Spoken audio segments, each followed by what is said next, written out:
Grazie Beaz, andiamo a vedere questo momento del Mantova felice, oggi ha battuto addirittura la seconda della classe, Mantova-Ancona, Federico Calcagno. Sentiamo.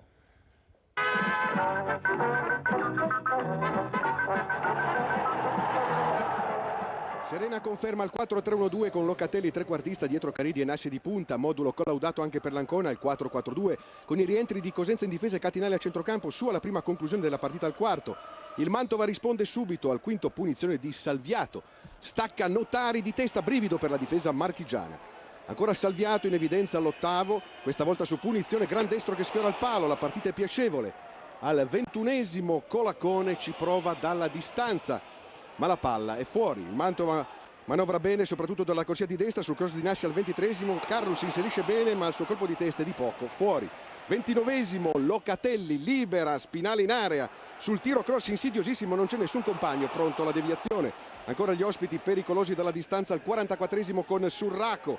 Andanovic mette in angolo e si va alla ripresa. Subito in attacco i virgiliani.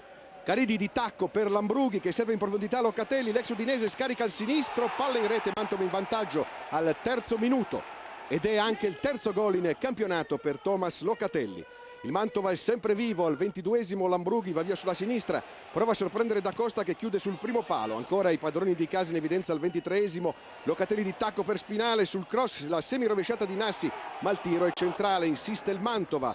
Caridi in area, si gira, vede l'inserimento di Spinale che mette in mezzo dove Nassi non ha che da spingere la palla in rete. È il 2-0 al 28esimo, gol dell'ex, 2 stagioni per l'attaccante di Taormina ad Ancona e per Nassi è il gol numero 6 in campionato. Al 33esimo smarcato da un colpo di tacco di Colacone, Mastro Nunzio va via in velocità ma non inquadra la porta. È l'immagine dell'Ancona di oggi, irriconoscibile nella ripresa.